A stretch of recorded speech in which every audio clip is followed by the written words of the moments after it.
Hello friends, welcome back to Friends Trading Floor. இந்த video கம்ப்ளீட்டாக XAUSD trade பண்ணுறதுக்கான ஒரு கம்ப்ளீட் பிளான் தான்.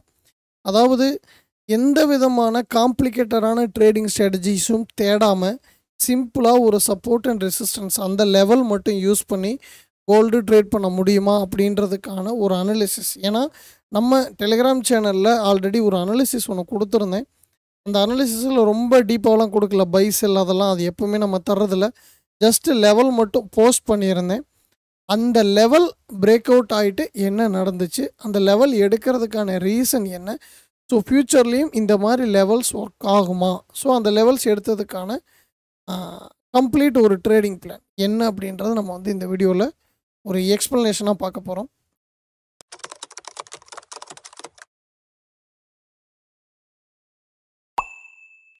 ஃபஸ்ட்டு மே 19 ஒரு இமேஜ் நம்ம டெலிகிராம் சேனலில் கொடுத்துருந்தேங்க. அதாவது நம்ம டெலிகிராம் சேனலில் நீங்கள் மெம்பராக இருந்திருந்தீங்க அப்படின்னா இந்த இமேஜ் பார்த்துருக்கிறதுக்கான பாசிபிலிட்டிஸ் அதிகம். இது வரைக்கும் ஒரு 38 பேர் பார்த்துருக்காங்கன்னு வச்சுக்கோங்களேன்.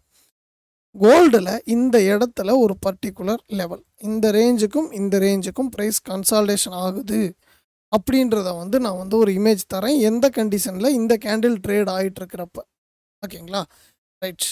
அப்போது இந்த லெவலை நம்ம ஏன் ஃபஸ்ட்டு கன்சால்டேஷன் லெவலாக எடுத்தோம், இதுக்கு ஹையர் டைம் ஃப்ரேம் என்ன பண்ணுது அப்படின்னு சொல்லி பார்த்தோம். நான் வீக்லி அனாலிசிஸில் ஆல்ரெடி சொல்லியிருக்கேன். இந்த ரேஞ்சு வந்து பார்த்தீங்கன்னா டெய்லிக்கான கன்சால்டேஷன், ஓகேங்களா. கன்சால்டேஷன் லெவல் கீழே பிரேக் அவுட் ஆகிட்டு பேக் அவுட் மாதிரி உள்ளே போயிடுச்சு. கீழே வந்து பிரேக் அவுட் வச்சதை விட போன வேகம் ரொம்ப அதிகமாக இருக்குது. அங்கேருந்து வந்தது, இப்போ சப்போஸ் இந்த பிரேக் அவுட்டுக்கு ஒரு ரெசிஸ்டன்ஸாக ஆக்ட் ஆகி கீழே வந்தது, ஆப்போசிட்டில் இருக்கக்கூடிய சப்போர்ட்டுக்கு ரெஸ்பான்ஸ் பண்ணி உள்ளே போகுது. அப்போ இது என்ன அர்த்தம், நமக்கு கன்சால்டேஷன்.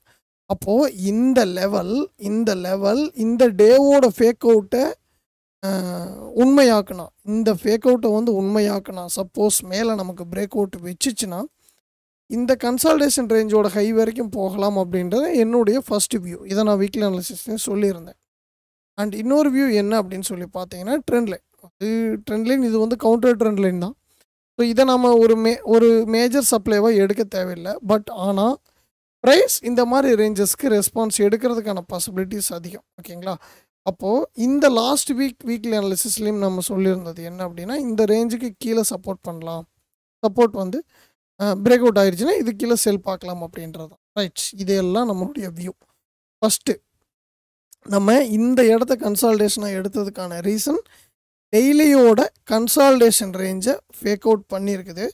அண்ட் ஓவரால் ட்ரெண்ட் அப்படின்னு சொல்லி பார்த்தீங்கன்னா புல்லிஷ் ஆகிறதுக்கான பாசிபிள் இருக்குங்களா. அப்போது இந்த ஃபேக் அவுட் ப்ளஸ் கன்சால்டேஷனை வெரிஃபை பண்ணுறதுக்கு இந்த பிரேக் அவுட்டில் நீங்கள் தெளிவாக ஒரு என்ட்ரி அப்படின்றத போட்டிருந்தீங்க அப்படின்னா, ஃபஸ்ட்டு ஒரு 80, அதாவது ஒரு இம்பல்ஸாக போனது ஒரு $60 போயிருக்கு.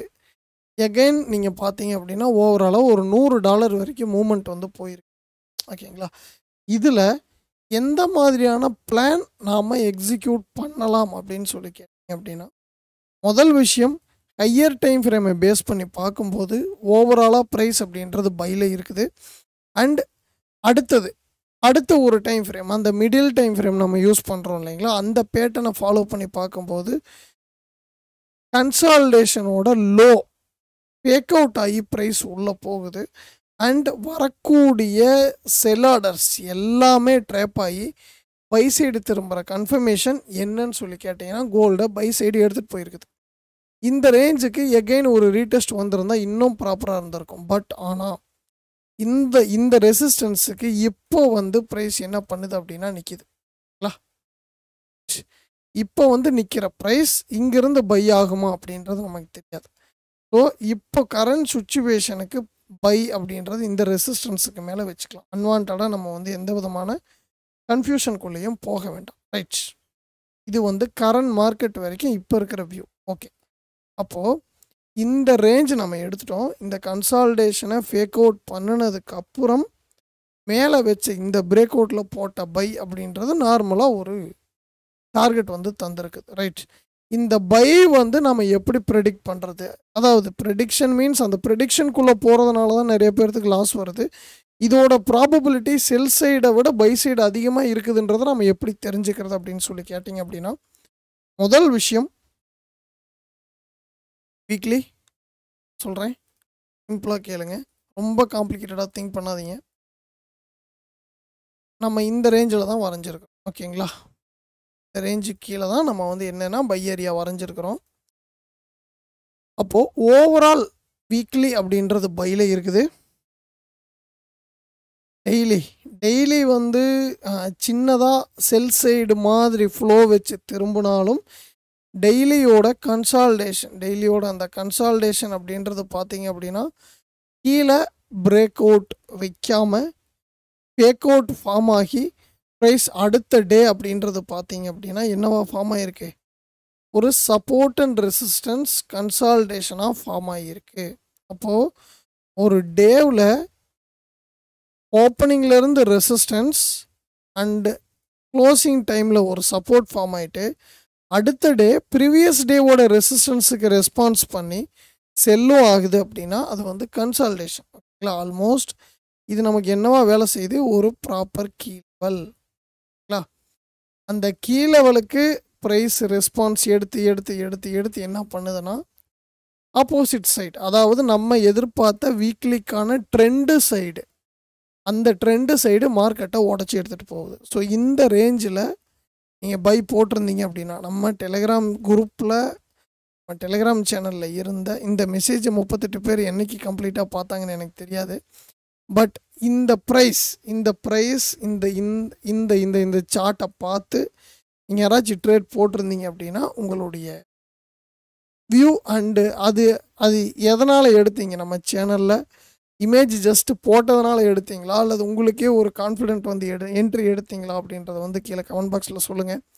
அண்டு இன்னொரு விஷயம், இந்த பேட்டர்னில் நீங்கள் வேறு ஏதாச்சும் ஒரு சார்ட் பேட்டர்ன்ஸ் இன்க்ளூட் பண்ண முடியுமா அப்படின்னு சொல்லி பார்த்தீங்கன்னா இந்த inverse head and shoulder pattern இப்போவும் சொல்லிடுறேங்க, நான் எல்லாத்துட்டையும் ரெகுலராக சொல்கிறது தான், நான் சார்ட் பேட்டர்ன் ஃபாலோ பண்ணுறது இல்லை. பட் நீங்கள் புரிஞ்சு சார்ட் பேட்டர்ன்லாம் ஃபாலோ பண்ணுறவங்க அதை எப்படி பார்க்கலாம் அப்படின்றதுக்கான ஒரு ஒரு ஒரு சின்ன விஷயமா நான் இதை வந்து இந்த கண்டென்ட்டை நான் சொல்கிறேன், அவ்வளோ ரைட். அப்போது இத்தனை கன்ஃபர்மேஷன் இருக்குது. நீங்கள் சார்ட் பேட்டர்ன் படி பார்த்தீங்கன்னா இன்வெர்ஸ் பேட்டர்ன் ஃபார்ம் ஆகிற மாதிரி இருக்குது. Higher time frame to lower time frame multi time frame analysis பண்ணும்போது மேஜர் சப்போர்ட், அதாவது மேஜர் லிக்விடிட்டி ஏரியாஸ் எல்லாமே ட்ராப் ஆகிட்டு மேலே போயிருக்குது. ஏன்னா நம்ம வந்து என்றைக்குமே ஹையர் டைம் ஃப்ரேமோட லெஃப்ட் சைடு ஏரியாவுக்கு தான் ரெஸ்பான்ஸுக்கு வெயிட் பண்ணணும். அப்போது அந்த விஷயத்தை படி பார்த்தாலும் இந்த ரேஞ்சில் கிடைச்ச பை அப்படின்றது ஸ்ட்ராங்கான பை. இதில் வந்து நான் என்ட்ரி எடுத்தேன், இவ்வளோ ப்ராஃபிட் பண்ணேன், அவ்வளோ ப்ராஃபிட் பண்ணேன்னு சொல்லி நான் உங்களை மேனிப்புலேட் பண்ண விரும்பலை. டெலிகிராமில் அந்த அனாலிசிஸ் போட்டதுக்காக என்ன ரீசன், எதை பேஸ் பண்ணி அந்த அனாலிசிஸ் எடுத்துருக்குறோம் அண்ட் அந்த சார்ட் போட்டதில் அந்த சார்ட்டுக்கான ரிசல்ட் அப்படின்றது நமக்கு பாசிட்டிவாக இருக்கா நெகட்டிவாக இருக்கா, இந்த விஷயத்தை தான் நம்ம இதில் பேசியிருக்கோம். அண்ட் நம்ம போட்ட அந்த லெவலுக்கு எகைன் ப்ரைஸ் இன்றைக்கும் ரெஸ்பான்ஸ் எடுக்குதுங்க. ஸோ அதுக்கான பை அப்படின்றத நான் இந்த ரெசிஸ்டன்ஸுக்கு மேலே எதிர்பார்க்குறேன், ஓகேங்களா?